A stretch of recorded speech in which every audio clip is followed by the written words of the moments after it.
Hello, everyone. Hi. Season's greetings, happy holidays, or whatever you celebrate. I'm just having a look at some of the comments. Sue from Kent, Gretchen from Virginia, Linda from South Florida, Maria from south of Istad in the south of Sweden. Wow. Lyndall from rural Victoria, Australia, Susan from Missouri, Catherine, Minnesota. Oh, Bandit Queen Lynn Marie in Liverpool. Christine, Ohio. Oh, so international. Amanda from Alabama. Oh, brilliant. And I'm here in the south of Spain, Andalusia in the south of Spain. It's really lovely. It's really nice to know that people are tuning in from all over the world. So welcome. So welcome to this live. I just thought we'd have a bit of a festive time. And Connie's joining in from Valencia, which is just up from me. So in Spain, Dolores from North Carolina. Oh, thank you. Yes, I've got my Teasel says wassail sweatshirt on. Oh, Bandit Queen's off to get a glass of wine. I'm on the chamomile tea because I really need help with sleeping. Ella Peterborough, Ethan from LA. Oh, I love this channel. Oh, that's lovely. Oh, Shane joining in from Ireland. Brilliant. Fantastic. So yes, I've got my Christmas mug. I'm the reason Santa has a naughty list, which is not true at all. I actually bought this for Tim, but I've nicked his mug. Sharon from Michigan. Oh, brilliant. So I thought with this live, I mean, I do a live every month for my channel members. We do Q&A sessions. We're presently going through Henry VIII's wives. Our next one in January is on Anne of Cleves. But I just wanted to do one for all of my YouTube sort of followers, subscribers, and that, and just to touch base with you, to say hi, to say thank you for following me, and your support and encouragement with my channel. It's always lovely to get your comments. I'm really sorry that I don't respond to all comments. I try to go in and answer as many as I can, but I so appreciate your support and encouragement. It's really lovely that you enjoy my work. Just seeing who else we've got. Carolyn in the USA, Lilac, Karen from the UK. Yes, Eden's saying that at least Santa's naughty list is nicer than Henry VIII's. Yes, it's much safer to have, to be on Santa's naughty list than Henry VIII wanting to chop my head off. Tyler Rose, Washington State. Chase saying bless you all. Carolyn from Adelaide, Chase from West Virginia. Oh, wow, so many. Oh, Juniper Cats from Kentucky, Lisa from Las Vegas. So a big hello. So this is your chance to ask me absolutely anything. We can go for all kinds of tangents. You can ask me about me. You can ask about, how I got into history or what I actually do. You can ask Tudor history questions, Anne Boleyn questions, anything you want. I can't promise that I will be able to give you an answer because I don't have the whole of Tudor history in my head, but I will try, and I will tell you if I don't know the answer, because there's no point me sort of bluffing, is there really? So Mary from Maryland, Mary from Germany, Janet from California, Bea from Northern New Jersey, Teresa, Illinois. Oh wow. Oh, Sherilina is asking, what did I think of Six, the musical's depictions of the wives? I can't actually answer that because I haven't seen it yet. Sadly, I got the soundtrack on Spotify, but I haven't been able to see it. I do love the soundtrack. I think it's just very tongue-in-cheek, humorous, and I love the fact that there's sort of strong figures and that, and it is a bit of fun. So I really enjoyed the soundtrack, but I haven't seen Six the musical, so I can't comment on that, I'm afraid. Oh, lots of people. Chicago Jerry from Oregon. Oh, Sharon's asking, How long have I lived in Spain? I moved here in summer 2006. So what's that? 18 years, is it? Yes, 18 years. So yeah, summer 2006. Casey, Catherine, what's the biggest difference between the holidays in Spain versus the UK? Okay. So the biggest difference is that in the UK, really it's just Christmas and New Year, and then kind of everything gets back to normal then. Whereas here in Spain, the biggest celebration is Epiphany, which is 6th of January. But the 5th of January, the night of the 5th of January, is when the three kings come to deliver presents to the children. So children put out their slippers. That's the traditional thing. And the three kings are meant to leave the gifts on their slippers or in their slippers. But in our village and around Spain, you have the three kings sort of visiting towns. Sometimes they come on camels. Sometimes they come on the back of trucks, which is like they do in our village. And they give out presents, a special presentation. So I love that Spain still is very much like Tudor England in the way that we have the 12 days of Christmas and things don't end until after Epiphany. Life doesn't start to get back to normal till after Epiphany. And Christmas Eve is more important than Christmas Day here. Christmas Eve, there's the big sort of celebration after sort of midnight. It's time for families to get together and have the big meal on the night of Christmas Eve. So that's the main difference. Just different days are important. Right, let's have a look. Where did I get to? Any progress with my future Catherine Howard book? Shane's saying no, I'm afraid. That is on pause at the moment because I've been working on my On This Day in Tudor History 3 book, but it will get done, so don't worry. Juniper Cat saying, how is Teasel? She is really well, thank you. She had been having fits quite regularly, sort of epileptic fits, but she's on medication. She's doing really well, thank you. Tom, other than the Tudors, what other parts of history, be it English or elsewhere, interest you? Oh, that's a tough one. Oh, I really enjoyed when I was a teacher. I really enjoyed teaching the Romans. So yeah, the Romans. I really like the Victorian era. So yeah, I would say those. Although I'm starting to get into Spanish history as well, because obviously I live here and I've never studied Spanish history. So yeah, I find Spanish history really interesting. Christine saying, not really Tudor related, but I watched the ceremony at Notre Dame today. Just wonderful. Oh, I missed that. Crone's Bones, Claire, will you ever do an online event in the future on Catherine Howard? I've done an online event on Henry VIII and his 6 wives. So there was a Catherine Howard bit on that.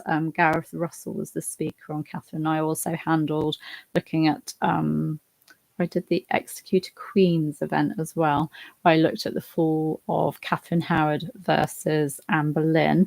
But yeah, I might consider doing totally Catherine Howard focused event. That is a good idea.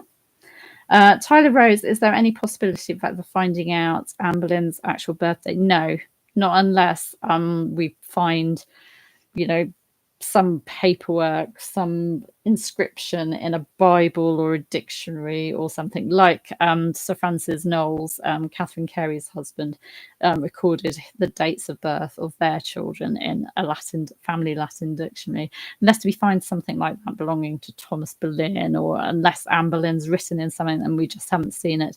No, I mean, birthdays weren't actually that important in sort of Tudor times. And when Anne was born, you didn't have to officially register sort of parish registry sort of records. You didn't have to do that. So I don't believe we'll ever find out her birthday. No. Michael White, are the Boleyn family related to the Butlers? Yeah, the Boleyns, Thomas Boleyn, his mother was Lady Margaret Butler. So her father was Thomas Butler, 7th Earl of Ormond. So yes, Anne Boleyn was descended from the Butlers because her father was descended from the Butlers. So yes. Amanda Bowman, what do you think about the new evidence in the Princes in the Towers? Well, I need to look into it more. I read, I didn't manage to watch the programme. I do need to find a way of watching that. But I did read Matt Lewis's Substack article on it. And I mean, there isn't new evidence anyway. It's been written about before. I think Susan James included it in one of her books. So it's not new evidence anyway. I find it interesting, the fact that it's from a woman's will. And I always find it really interesting when we have primary sources that are related to women rather than just men's wills. I'd have to dig into it more to really know how I feel about it. But I have to say that I don't see that it proves anything really. Great that more information is coming to light and being discussed. But yeah, I can't comment further. But I would say to read around the topic. Matt Lewis has done a really fantastic article on his Substack, so that's very good. Lilac, what's the best way to get to learn about Tudor history after earning a BA in history? Does it have to be in England? I haven't got a BA in history. I've got a BA, but it's not in history. I sort of self-taught. I did history up to A level, which is what you, in England you do that at the age of 18. And I covered the Reformation, and that I did religion at university, and I did the history of Christianity, and I did the Reformation in that. So I did a lot of Tudor history in that. The best way to learn about Tudor history, well, you could do a degree. You'd have to look at what degrees cover Tudor history if you're really interested in sort of early modern history, Tudors and Stuarts, and you'd have to look into the syllabuses. And for me, I started off reading biographies on people, and then looking at the bibliographies in biographies, and then finding the primary sources for myself. So going on British History Online and looking at letters and papers, Henry VIII's reign, calendar of state papers, sort of Chapuis's dispatches, for example, reading the chronicles of Edward Hall and Charles Risley, and just going on a real journey of looking through primary sources and looking at what reputable historians were basing their theories, their work on, and then looking at the primary sources for myself and making my own judgments. So I would say start researching, get biographies on Tudor figures that you're interested in by reputable historians that have got really, really good notes sections and bibliographies, and then follow through looking at the primary sources listed. So that would be my top recommendation. Linda's saying, have you seen Firebrand and or Mirror and the Light? Yeah, Firebrand, I did a video on Firebrand just this week. So have a look after this, have a look on the channel. You'll be able to see my video on Firebrand. I'm looking at the accuracies or inaccuracies of Firebrand compared to history and compared to the novel, The Queen's Gambit by Elizabeth Fremantle, which it's adapted from. I haven't seen The Mirror and the Light. I must watch it, but I really didn't like Wolf Hall, so I will be forcing myself to watch it. I've read the books and didn't enjoy those either. It's just not my style and not my cup of tea. I ended up not liking any of the characters, not Cromwell, not any of them, and just really didn't take to them. So I will be forcing myself to watch it. That's just my view. So I can't comment on the series. Connie, why did you decide to move to Spain? Sorry if I'm missing out questions here. There are lots of questions coming in. So Connie, why did I decide to move to Spain? I wanted a different life for my children. I had very young children. we were very much in the rat race in the UK, trying to make ends meet, paying the mortgage, working hard, and I wanted to move to a country where I could have a better balance of work and family life, cheaper cost of living, and what I saw as better quality of life. Thank you for all the really kind comments. Chase, how much have you learned about Tudor history being in Spain? Lots, because it was in Spain that I went from doing freelance writing to researching Tudor history. It wasn't until I got to Spain that I really started, this journey, this proper journey into Tudor history. It just shows what you can do, how, accessing the primary sources online from abroad, or using, the British Library, National Archives to send me stuff. So it can be done. You don't have to be in England. I mean, I have done research trips to England, but you don't have to be in the UK to be able to do it. Oh, thank you, Lilac. Lots of really kind comments. Carolyn, can you research anything about the Tudors in Spanish documents? Well, yeah, you can. In that, like, for example, Giles Tremlett, his biography of Catherine of Aragon is very much based on the Spanish sources. He really wanted to look at the Spanish side of things. Like, we all know that there was the Blackfriars legatine court into the great matter, into Henry VIII's desire for an annulment. But did you know that in 1531 there was a court hearing here in Spain, in Zaragoza, into it as well, with very different results. And so he looked into the Spanish side of things. So yeah, you can look at things from in a different way, by being in a different country and looking in the documents here. Oh, Sabrina, thank you. I'm really well now. I had some health issues, but I'm doing okay, thank you. Shane saying I actually prefer Christmas Eve over Christmas Day. Sabrina Jane, who's your favourite Tudor figure after Anne Boleyn? Well, I'd have to say George Boleyn. I find him absolutely fascinating, just as fascinating as his sister. And after them, I would say Thomas Wyatt. I find him fascinating too. Bandit Queen's saying, I have my King Richard III glass of wine. I'm good to go. Oh, Sherilina, early modern Spanish history is my favourite, along with the Tudors. Such characters, just like in England. Yes. And I actually really want to dig into this Spanish Civil War, because especially I live in Andalusia, which was very much sort of kept in kind of poverty and under the thumb in the Spanish Civil War. And I really want to dig into that more when I get a chance. It's very interesting.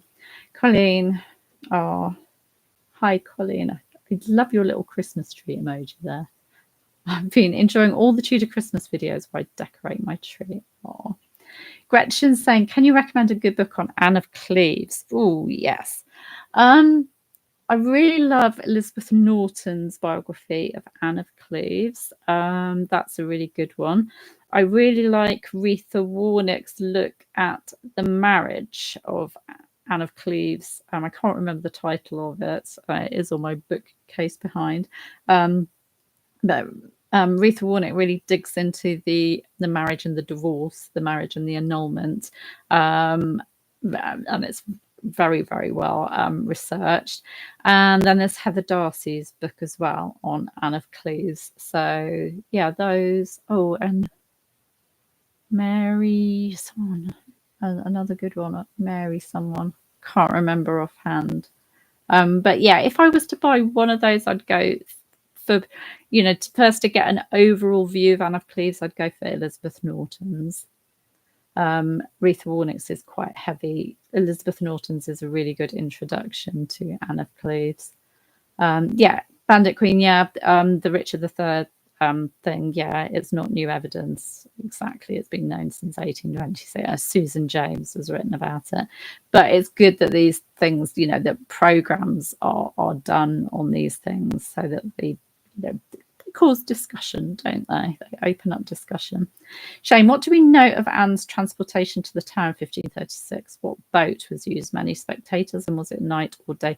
She was taken in the afternoon or early evening. I'm not quite sure what time it was on the 2nd of May. They had to wait. She had to wait in her apartments until the tide had turned.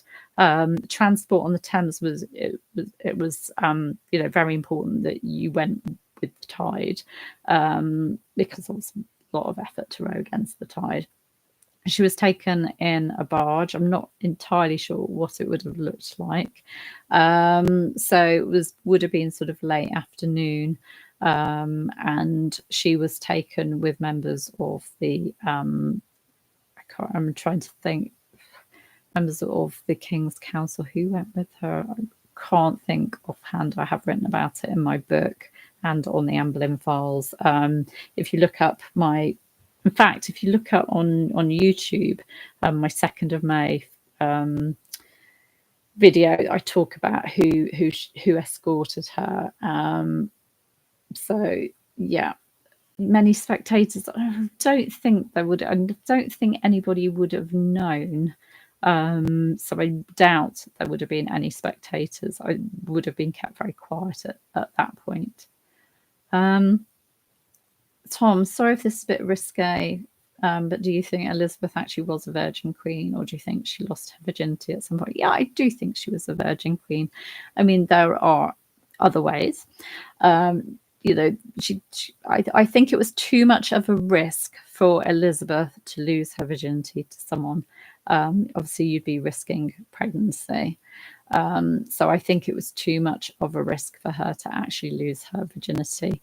I do think she did keep her, but I do think that her and Robert Dudley probably were rather intimate. But yeah, I think she was the Virgin Queen. RGH8135. What film or television versions of the Tudor monarchy do you think is the most historically accurate? Oh, that's so hard to say. None of them are really accurate.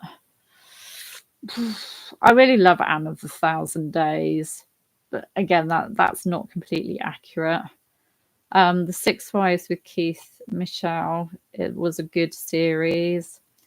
I mean, the Tudors, Showtime's The Tudors had so many things that were accurate, word for word speeches sometimes, and yet other things were completely off the wall. So yeah, it's hard to say really. Silver Moon Interior. Hi Claire, do you think that the Boleyns and Butlers could have been behind telling Silk and Thomas that his father was killed by Henry VIII? Oh, I don't know. I'm really not sure about that. Yeah, I don't know. Just scrolling down.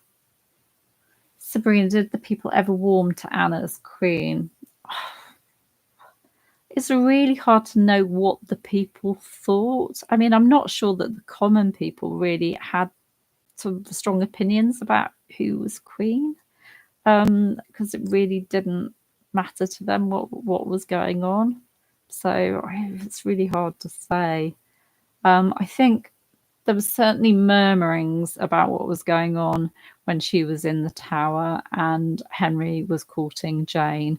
I mean, Henry wrote to Jane and had to reassure her about a pamphlet, a ballad, I think it was, that had been written about their relationship, mocking it, and that they certainly thought it wasn't right what Henry VIII's behaviour. Ethan, what was the daily life of nobles at the Tudor court? I often wonder how nerve-wracking it must have been to be a young person walking through such intimidating halls. Yeah, what was daily life? Well, it depends what you were doing at the Tudor courts. I mean, obviously, if you were close to the king, you were serving him. You were following what he wanted you to do. So yeah, you were at his beck and call. But the closer you got to the king, obviously, the better the rewards. The more money you would have, the more properties and that. But obviously, you've also got the risk of upsetting the king. Look at all those families that rose and then fell. all the people that got close to the king. Ugh, frightening. Oh, thank you, Colleen. Loved your video on Firebrand. Thank you. I really enjoyed doing that one. Finally got around to watching it. Sorry if I'm scrolling past lots. Lisa, what do you think of Philip II? Has living in Spain given you a different view of him? What I can't say I have strong views on him, really. I do find it sad, him and Mary. Mary seemed quite besotted with him, and he was just sort of more intent on, well, he had so much to do, didn't he? He had so many territories, and just ended up abandoning her to go off and do things.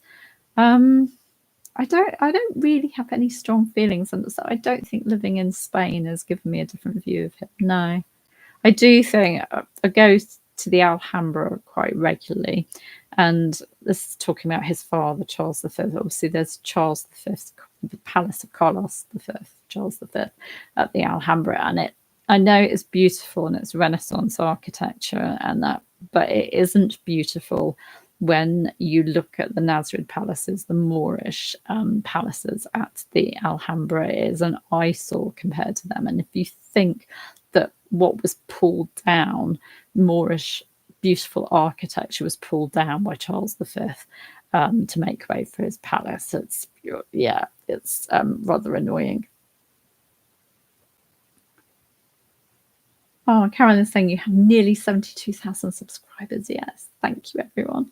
If you haven't subscribed, if you're watching this and you haven't subscribed, please do. It's really helpful. Yeah, Sabrina, they made Anne so horrible in the first series of Awful. They did, and I think they made so many characters horrible. And I'm sorry, but Hilary Mantel, I just found the characters really, really annoying. I just couldn't take to it. Oh, hi, Jules. It's nice to see you. Charolina, agreed on Wolfhall, couldn't get through the book. The style dialogue was obnoxious, and I gave up when everyone Cromwell got killed. Even Mark Smeaton turned out coincidentally to be a jerk. Yeah, I just found the men were just they were just all unlikable. All of the men caught up in Anne Boleyn, they were just really, really unlikable, and I didn't take to Cromwell either. But yeah, the costumes are amazing. Yeah, Bandit Queen's commenting on the costumes. Sabrina, do you go back to England for Christmas or other special occasions? No, I don't go back for Christmas. I haven't been back for Christmas for a few years. But I did go back in September. I actually went to Wales because my parents live in North Wales. I did go back and see them. And other sort of various. I think the last time that I went to the UK before that was for the talk I did with Dr. Owen Emerson, on our book, The Boleyns of Hever Castle, and we did a talk at Hever. So that was the last time. So don't go back to the UK much. Bandit Queen, do you know Dr. Emma? I never know how you pronounce her name. Kyle Maron, and her work on Catherine of Aragon and Castile. Yes, I do. I follow her on social media. Yeah. It's a pleasure, Chase. Thank you for answering my question. Maria, what books should I read if I want to learn more about Catherine of Aragon's mother, Isabel? Giles Tremlett's biography of Isabel is very good, so I would recommend that one. And while you're at it, if you want to know about Catherine and her sister Juana, I would recommend Julia Fox's book on I can't remember the title. But Julia Fox's book on Catherine and Juana is very good. But yeah, Giles Tremlett's biography of Isabel is very, very good. Jules, do you visit the Alhambra often? Yes, I do, because we only live about an hour and 40 minutes from it. So yes, and Granada, I absolutely love the city of Granada. So yeah, we go to the Alhambra quite a bit. And do you get a sense of Catherine of Aragon's energy there? She grew up there. I love walking around the Nasrid palaces and the gardens and that, and especially the gardens around the Nasrid palaces rather than the Generalife gardens, because around the Nasrid palaces, they haven't changed. They are, they're the Moorish palaces, and they're as sort of Catherine would have known them. And I always think of Catherine going to smelly, damp, horrible London, because it would have been smelly and horrible at that time, having spent a few years at the Alhambra, with oranges and lemons growing. They had running water. They had hot water, I believe, as well. She had clean water, clean everything, and the sunshine and just the climate, much better climate. And I think it must have been a real shock, a real culture shock, actually going to London after spending a few years after her mother and father, the conquest of Granada, 1492. It must have been a culture shock.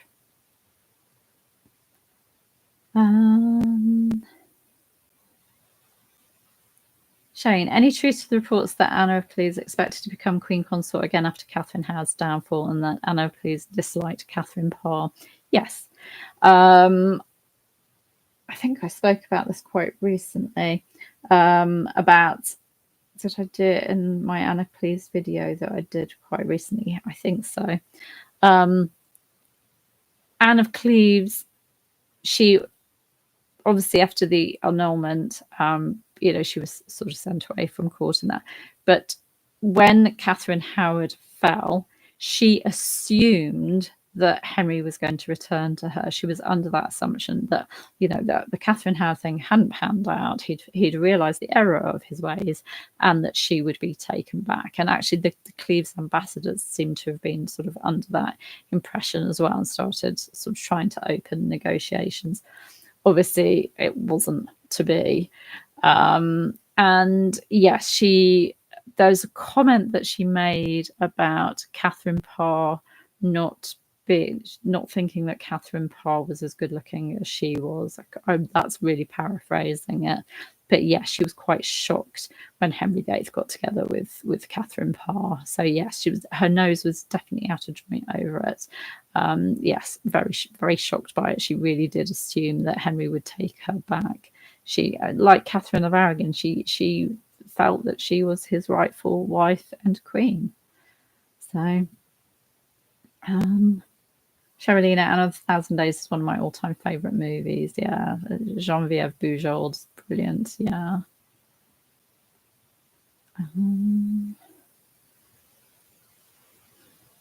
Connie, what's your opinion on Mary, Queen of Scots? Could you recommend a good book, please? Yes, I would recommend John Guy's book, My Heart Is My Own, on Mary, Queen of Scots, and also Antonia Fraser's biography of Mary, Queen of Scots. The two of them, you can't go wrong with those two. Fantastic. I love John Guy's one because I love his style of writing. It's like almost reading a novel. His writing style just draws you in, and the notes section is fantastic as well. And then you can follow through, look at the primary sources that he used. Mary, Queen of Scots, I just feel very, very sorry for her. I mean, she was really under the impression that Elizabeth would help her take back the throne. I think she'd spent a few years in France. She'd sort of grown up in France, and then she ended up going back to Scotland. And I think she was kind of out of touch with things. I think she did her best in Scotland. Obviously, the Darnley marriage didn't work out very well. He was a arrogant so-and-so. And then, obviously, we don't really know what happened with Bothwell.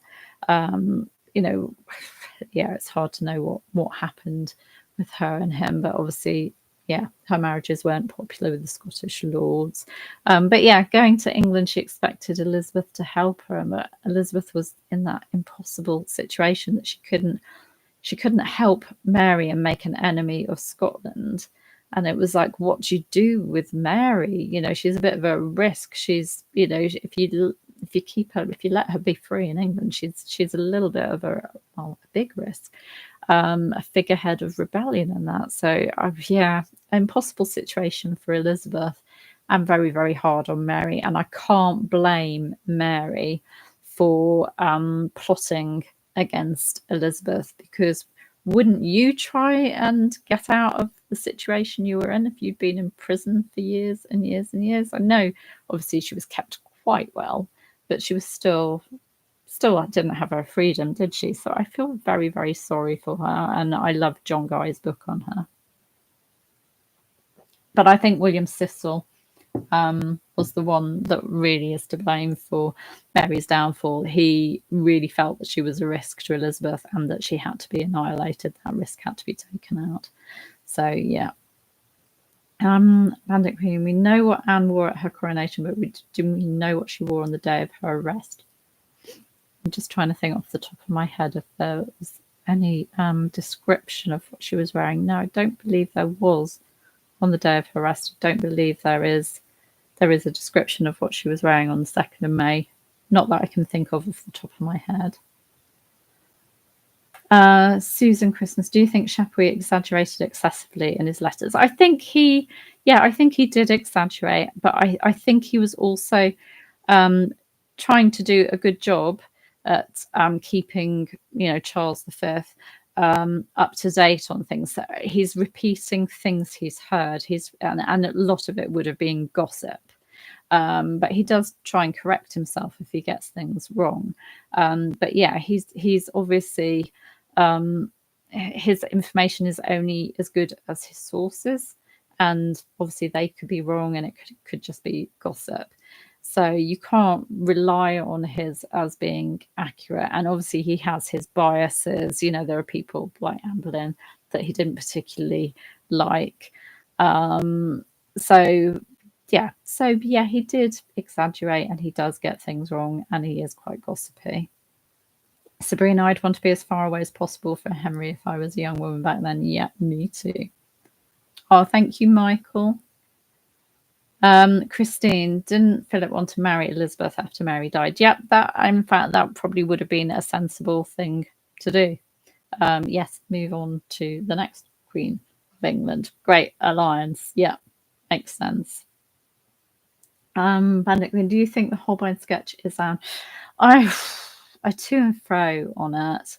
I really do. I mean, there's a couple of sketches, aren't there? And yeah, I to and fro on them. I really, really don't know.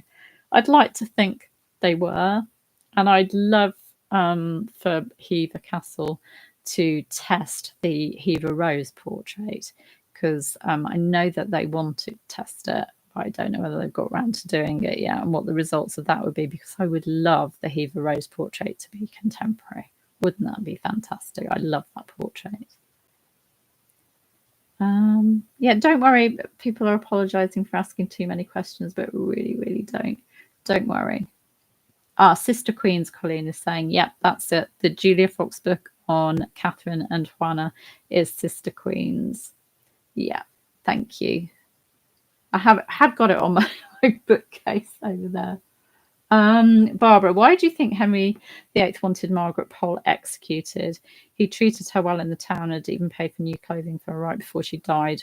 Were those trumped up charges too? Yeah, they were certainly trumped up charges. I think Henry VIII by that time was quite paranoid about anyone that sort of had claims to his throne. And I think also that Cardinal Reginald Pole, he couldn't get at him. He was the one, that had written, treatises attacking Henry, criticizing Henry for the annulment, and that he couldn't get at him. So the only thing he could do was get at his family. His family had to be punished. I don't believe that Margaret Pole was any kind of threat to Henry VIII at all. She was frail. She was elderly in Tudor terms. So yeah, I believe that they were completely trumped up charges. So yeah, I think it was all about punishing Cardinal Pole, not being able to get at him.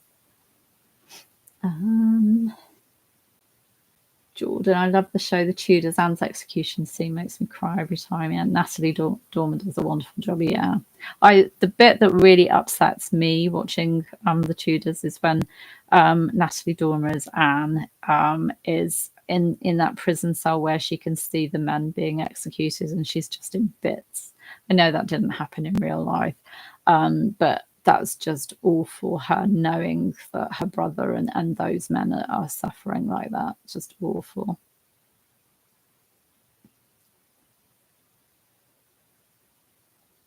Silver Moon Tea Room. Hi, Claire. Do you believe that some places are haunted by the Tudors? I never know whether to believe in ghosts or not. I have to tell you about my Hever Castle experience. It was really funny. We were talking. I went on this was when I was taking tour groups to Hever and staying there. And one night we were in the music room in the wing, the guest wing there, and we were telling ghost stories and just scaring ourselves silly.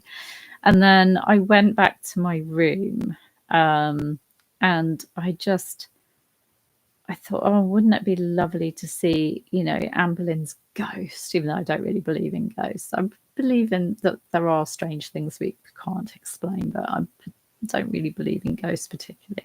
But I just thought, wouldn't it be wonderful if I could see, Anne's ghost? And then I think I said, oh, I think I turned off the lamp, and then went, oh no, please, no, I don't want to. And then there was just this massive bang in my room, like furniture falling over, like a lamp or something falling off a table or something, really quite heavy bang. And I managed to grab the switch for my lamp. The lamp hadn't gone, it was there, but switched on the lamp, looked around the room, there was absolutely nothing out of place, and yet this crash had been really quite near. And I sort of joked to people the next day that Anne was really, really fed up because she was just about to appear to me, and then I'd said, no, I don't want you to appear to me. So she was having a bit of a hissy fit and having a bit of a strop. But yeah, that was really quite bizarre and funny. Nothing had moved, and yet there was this massive crash. So I don't know whether there are things, perhaps events, I don't know, that imprint on a place and you get some kind of echo through the age. I really don't know.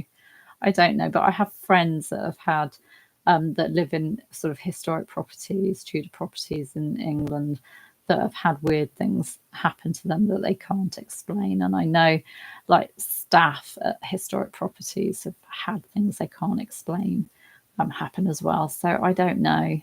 It's hard to know.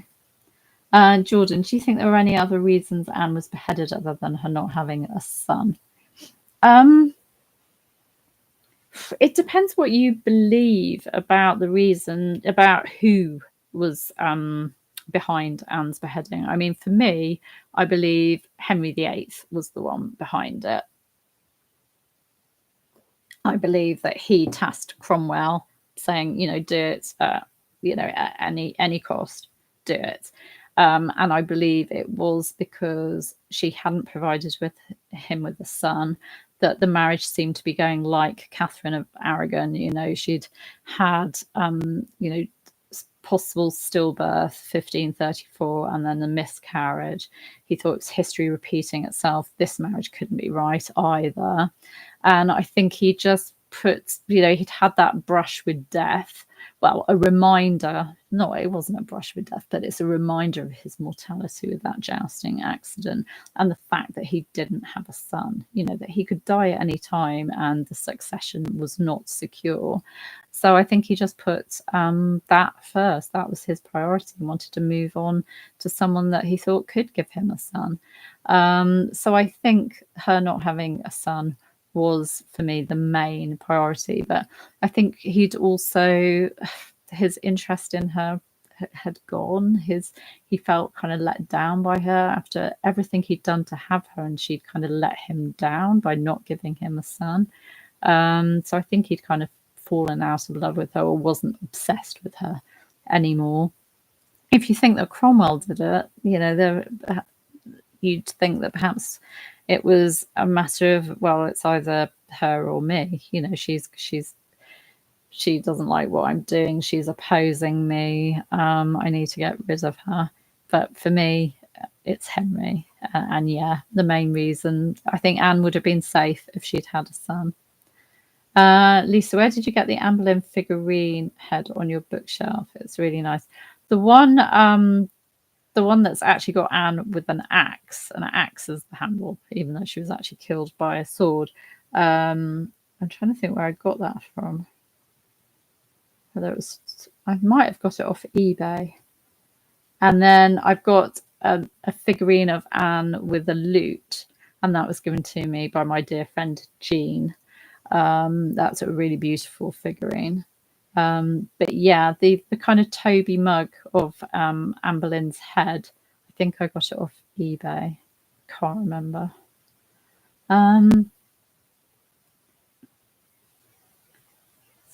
Sorry if I'm missing loads.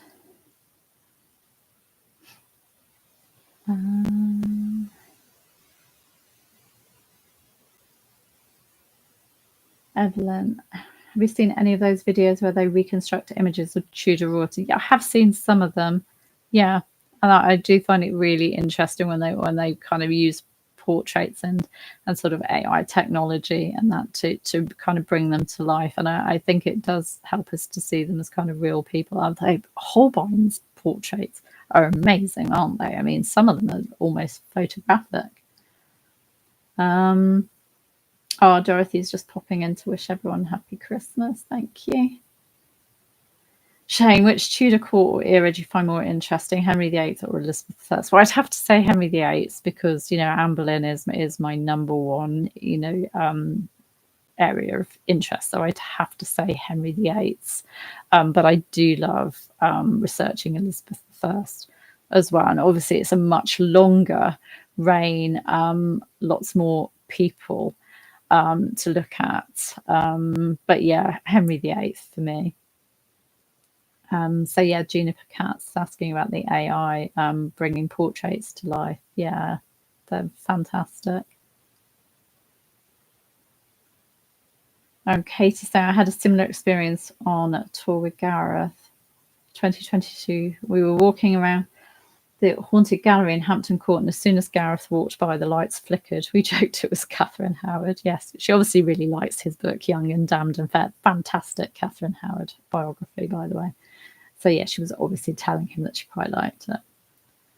Yeah, Sabrina, I hope Anne's soul is at peace and not stuck haunting somewhere. I mean, she's, according to, you know, things online, she's the busiest ghost ever. She haunts so many places, you know, Blickling, Hever, Tower of London, you know, you name it, she haunts it. Dolores, what did you think of The Other Boleyn Girl, the book and the movie? Was it historically accurate? No, not historically correct at all. It's fiction. So yeah, very, very far removed. Obviously, Mary Boleyn we don't actually know much about, whereas she's kind of the main character in the book, you know, her and Anne. So it is very, very fictional. It annoys me. It really does annoy me that in the notes section, Philippa Gregory accuses Anne of murder, says that that, you know, that we actually know that Anne was guilty of at least one murder. I haven't got a clue what she means by that. So that annoys me. But yeah, I mean, you just have to take it as fiction. I can't say I enjoyed the book or the film. So no, not for me. Sylvia, could you please repeat the name of the book by Antonia Fraser you referenced earlier? No, I didn't actually mention the title because I can't remember it. But it's her book on Mary Queen of Scots. It might just be called Mary Queen of Scots. But yeah, it's a biography of Mary Queen of Scots by Lady Antonia Fraser. So yeah, it's Fraser, not Frazier. It's Fraser. And her one, the six wives of Henry VIII is quite good as well. But yeah, if you look up Antonia Fraser on Amazon or anywhere online, Antonia Fraser, Mary Queen of Scots, you'll find it. Probably is called Mary Queen of Scots. Sabrina, why did Henry bother annulling the marriage with Anne before he killed her? How can you be guilty of adultery if the marriage never legally existed? Yeah. I think it was just important because he wanted Elizabeth to be sort of illegitimate, to be at that point removed from the succession, for both of his daughters to be illegitimate and out of the line of succession. And I think he just wanted to kind of know as well that his marriage to Anne had never been valid. I mean, with her being executed, she was out of the way anyway, so that his marriage to Jane, you know, both of his previous wives were dead, so no one could doubt his marriage to Jane was valid, and that any children they had were, you know, legal and legitimate. But yeah, I think he needed to know that that marriage had never existed. I think he just needed it out of the way. But yeah, it is a weird one, isn't it? So Barbara, no, I'm not watching the new season of Wolf Hall at the moment. I do actually like Mark Rylance as Cromwell, but I don't particularly like the Cromwell of Wolf Hall, if that makes sense. I just didn't take to the books. But yeah, I found the series better than the book. But yeah, it's just not for me, really. Jules, random question. What happened to the swords of kings after they died? Do any exist in museums? I'm trying to think. I mean, obviously we've got his suits of armour. I mean, the Tower of London, for example, has suits of armour belonging to Henry. I'm trying to think if there are any swords that belong to Henry VIII there. I can't offhand think of any. Not sure what happened to them. I can't think of if there are any in existence that belong to Henry VIII. No, I can't think offhand, Jules. Sorry. Michael, what do you think of Thomas More? I find him a very, very interesting figure. Obviously, for some, he's seen as a saint.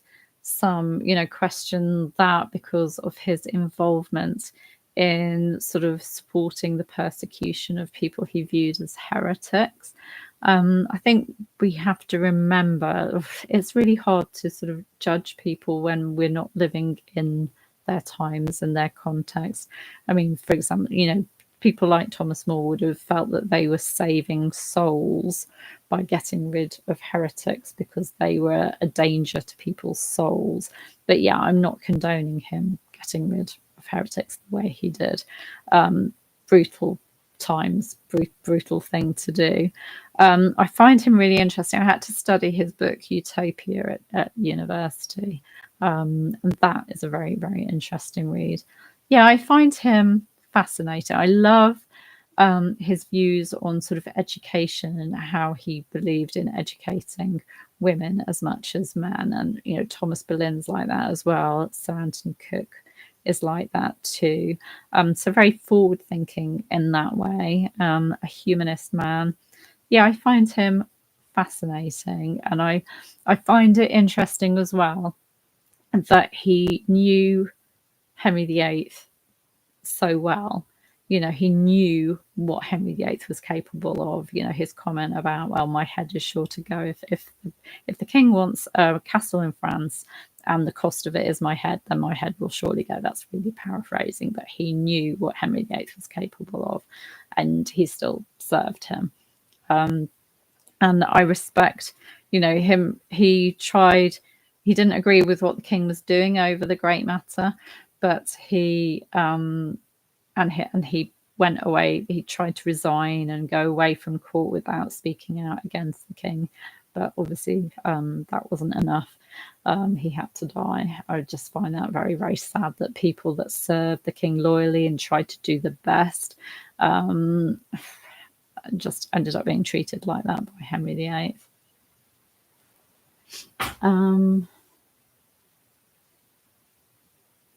Sorry if I'm missing ones out.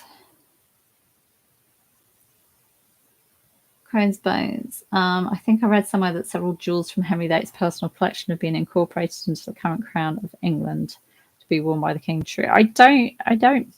I mean, there's various theories about the crown.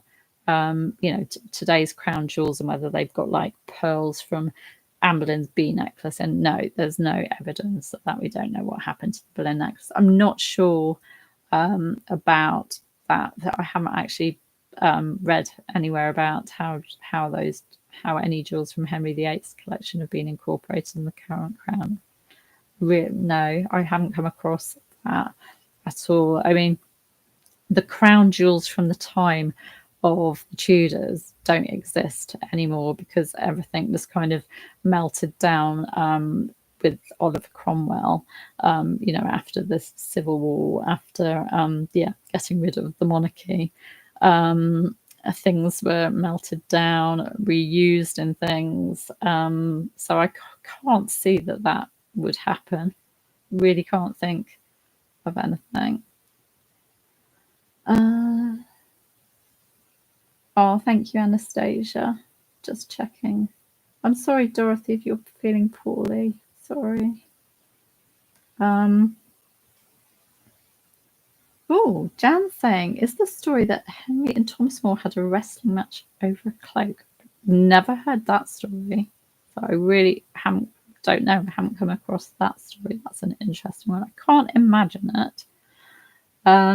Yes, the big pearl. Sherilyn is saying the pearl Mary, that Mary the First. That has survived. So yeah, and didn't Elizabeth Taylor own it at one point? Wasn't she given it by Richard Burton? Gem 2013. Have you ever been to Framlingham? No, I haven't. I haven't made it to Framlingham. No. Shane, wow, this hour has passed quickly. Wow, it has. Time flies when you're having fun. Yeah, it really does. Yeah, thank you. Oh, I'm really sorry if I've missed questions. Oh, Jordan, who's your favourite? Which is your favourite Anne Boleyn portrayal? I'd have to say Geneviève Bujold, followed by Natalie Dormer. I mean, the Tudor series had its flaws, but I thought Natalie Dormer did a fantastic, fantastic Anne. So yeah, just checking. I think I've answered most of the questions. So thank you so much. Just a quick aside, I have put it as a pinned comment. Just if you're interested, I do sort of semi-regular live history events with expert speakers, expert historians, and I've actually got replays of past ones. And I did a Black Friday kind of deal, which is still going, but it ends tomorrow, on bundles of 2. They're normally $50 US dollars each, but you can actually get 2 for $50. There's 2 Anne Boleyn ones, The Fall of Anne Boleyn and Anne Boleyn, the Woman Who Changed England. The 2 of those, $50. Elizabeth I, The Life of Gloriana, and Discovering Mary I together for $50. Then bundle 3, Discovering Mary I and A Very Tudor Christmas together for $50. And bundle 4 is Elizabeth, The Life of Gloriana, and Anne Boleyn, The Woman Who Changed England. So there's 4 different bundles. They're each $50. So that works out as $25 per thing. So half price, but it ends tomorrow.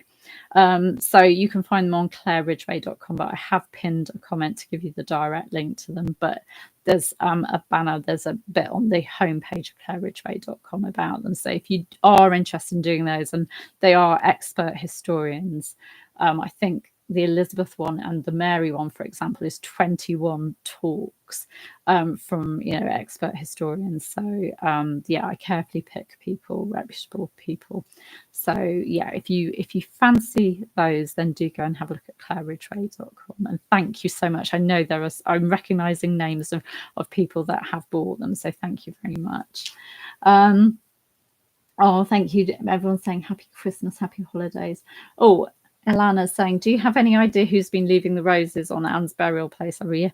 One of the former sort of chiefs of the yeoman warders did do some research and found that they were coming from a sort of florist in Kent that was kind of linked to sort of Boleyn family descendants, and that there's kind of that it's done from a bequest. So there's been money in a will that seems to have been being used to order these flowers on an annual basis. So yeah, I mean, it's lovely. The basket of roses is absolutely beautiful that's delivered, and the yeoman warders treat really carefully. It comes by taxi, and then it's carried by the yeoman warders into the chapel and laid on her tile. And normally they won't allow anyone else's flowers to be put on the tile until the basket of roses arrives. They take it very, very seriously. It's beautifully done. Oh, thank you, Lenore. Thank you. Oh, thank you, Silver Moon Tea. Oh, thank you. I can't thank everyone now. It's getting everyone saying Merry Christmas. Oh, thank you. This has been a joy. I've really, really enjoyed answering your questions, and I love all the Christmas emojis. They're making me feel very, very festive. So thank you for all of those. So we're just coming up to the hour.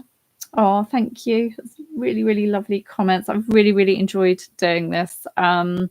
So yeah, I will see you on YouTube. I'm trying to think what I'm doing this week. I'm going to keep it a secret. I might move on to Henry VIII this week and have a look at him. So yes, so do watch out for my next video. So yeah, I think I'm going to do a little bit on Henry VIII this week. But yeah, I'm doing my shorts, which are extracts of previous longer videos. I'm doing those, my On This Day in Tudor History ones. I'm sharing in the community tab on YouTube. I'm sharing Teasel's Tudor trivia each day. I don't think I shared today's one actually. I'm showing those because they're an interesting way to count down to Christmas. And of course, on the amberlinfiles.com is the advent calendar as well. I think if you put in amberlinfiles.com/advent -2024, I think that takes you to it. But I am showing that on social media every day. So, and the theme is Tudor portraits this year. So I'm sharing different Tudor portraits with some facts about them, interesting facts. So yeah. Oh, thank you, Silver Moon Tea Room. Just reminding everyone to hit like on your way out. And if you're not a subscriber, then please do consider subscribing. And if you've enjoyed this and want to do things like this on a monthly basis, I do monthly live streams with my channel members as well. So if you go to the channel homepage, there's a join button if you fancy doing that. Thank you so much. Oh, Bandit Queen saying Teasel is queen, as is Claire. She really does think she's a queen. Oh, thank you everyone for the kind comments, and thank you so much for your wonderful questions. I hope I answered everyone's questions and gave you some good book recommendations too. Of course, I'm always happy to answer questions in comments, and I will see you around on the YouTube channel and on social media. So take care everyone. This has been really, really lovely. Happy holidays, happy Christmas. I will see you very soon. Take care. Bye bye.